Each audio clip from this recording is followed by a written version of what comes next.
Have you ever been offended by something a friend or family member posted on social media? How did you respond? You're listening to The Wrap from Central Florida Public Media. I'm Joe Mario Pedersen, in for Brendan Byrne.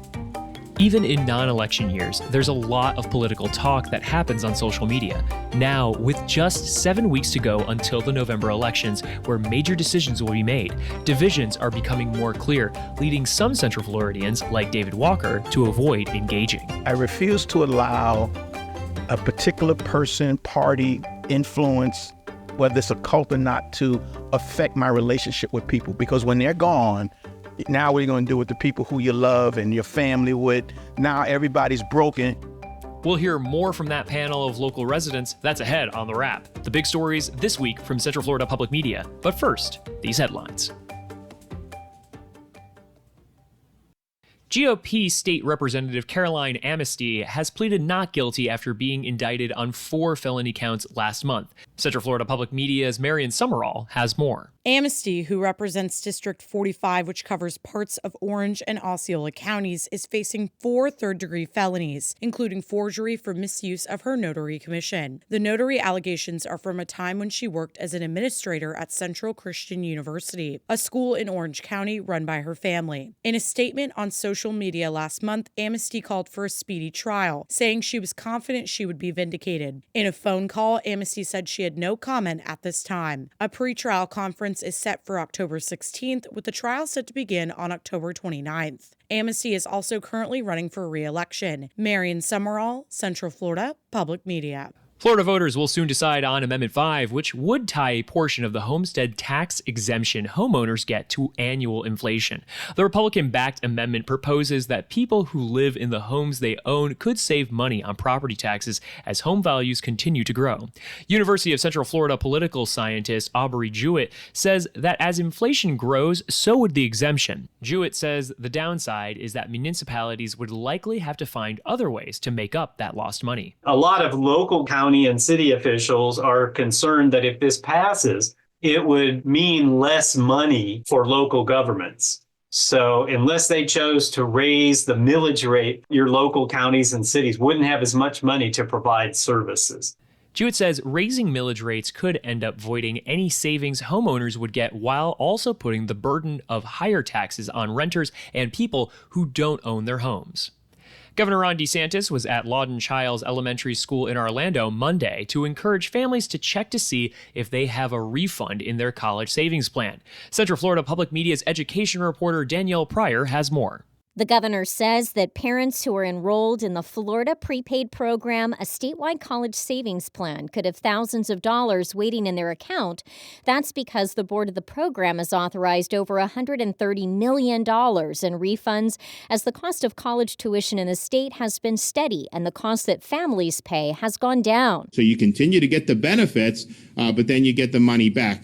What other state would be sending you money back? Money in the plan can be used for in- and out-of-state tuition and can be transferred to siblings within the same family. Danielle Pryor, Central Florida Public Media. Central Florida Public Media wants to know what young voters are thinking about. So we're asking. Join Sharon Stone, host of Engage, for Engage in Your Community, Central Florida Young Voters 2024 on Sunday, September 29th at 3 p.m. at Solid Rock Community Church in Kissimmee. We want to hear about the issues that matter to you. Your invitation is waiting at cfpublic.org/engage. Have you ever been offended by something a friend or family member posted on social media? How did you respond? With just 7 weeks to go until the November elections, it can be difficult sometimes to communicate with friends and family who you disagree with. Last month, Central Florida Public Media brought together 4 people from different backgrounds to talk about how they're feeling this election season, and social media and politics turned out to be an important topic. On Wednesday, we heard from 68-year-old Doug Bowman from East Orlando. Bowman is a registered Republican. 69-year-old Melbourne resident Tom Unroth, also a registered Republican, and 64-year-old David Walker of Harmony, Florida, near St. Cloud. Walker is an independent who admittedly leans left. They spoke with Central Florida Public Media News Director Latoya Dennis and Morning Edition host Talia Blake. we see whatever is chosen by those wonderful algorithms to be amplified as becoming the view that this is the norm. And I, like the others here, no, I want to believe, no, we're not in those two extremes. It is sometimes entertaining, but I will also say that, there are relatives and friends who I will snooze for 30 minutes or 30 days on Facebook because they amplify things that I know aren't factual. Do you ever say, hey, that's not factual, or is it not worth it? I'm very careful with my comments back. I choose those very carefully because of the nature of where we are at, because that view could get amplified and the wrong people could, in fact, interpret it differently than it was intended. And I always say that English is such a precise language, particularly the written part of English. If you can't have a face-to-face conversation and see the facial reactions and the body language and all that goes with that, you have a higher probability of misinterpreting what those words actually are. And so social media is a written word in most cases. I'm not a TikToker or, Instagram type person, but, because of the extremism in some cases, a misunderstanding there can be catastrophic. And so, yes, sometimes I do.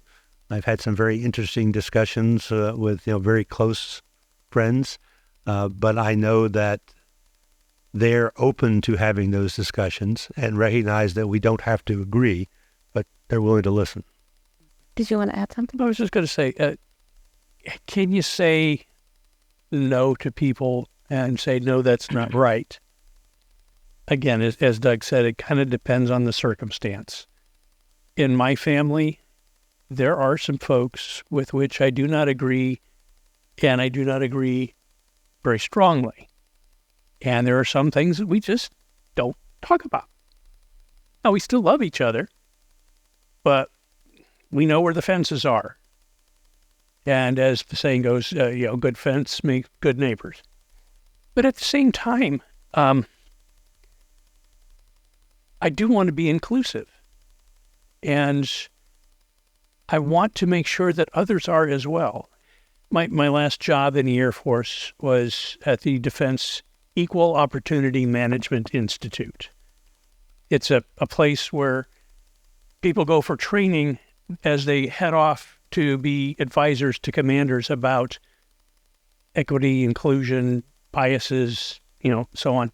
I taught classes on religious diversity, religious accommodation, religious discrimination, but I took classes while there about gender diversity and bias and discrimination and racial and so on.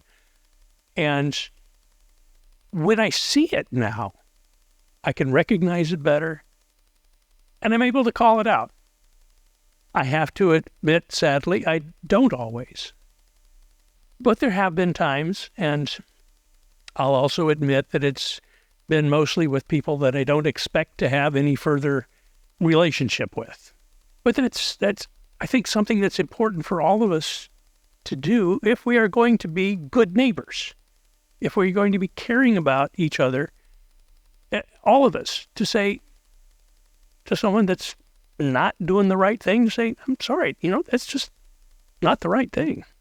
I try to stay away from responding to things that I disagree with, especially with friends.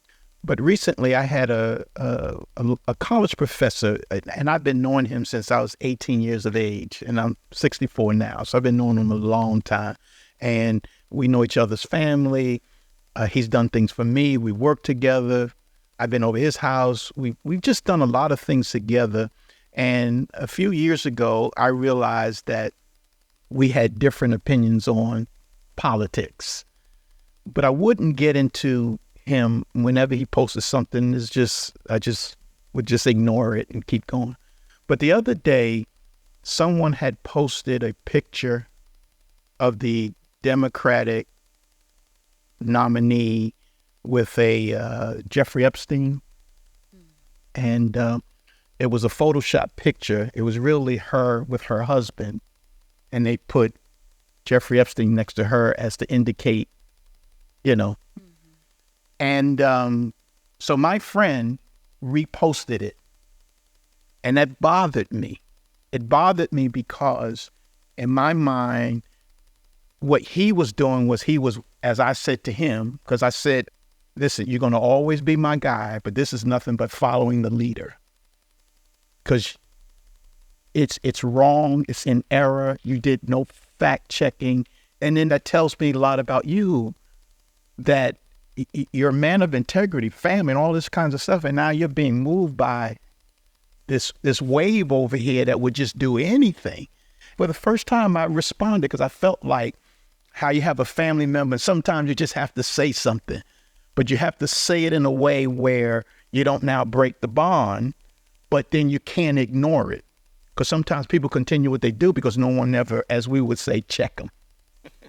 Have to say something. So I said it very respectfully.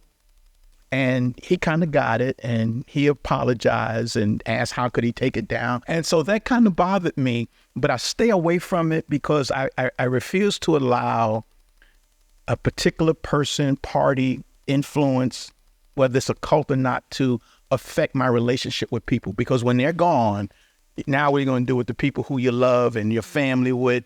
Now everybody's broken, but that person has done gone off the scene, and now you got a broken family. You just heard from East Orlando resident Doug Bowman, Melbourne resident Tom Unrath, and Harmony, Florida resident David Walker. This conversation is part of a listening series we've been doing this year to better understand how Central Floridians are feeling about elections this year and what's driving your decision to vote or not. That's it for The Wrap this week. This podcast is produced by Central Florida Public Media 90.7 WMFE News, with assistance from News Director LaToya Dennis and Digital Director Ryan Ellison. Brendan Byrne is back next week. I'm Joe Mario Pedersen, and this is The Wrap.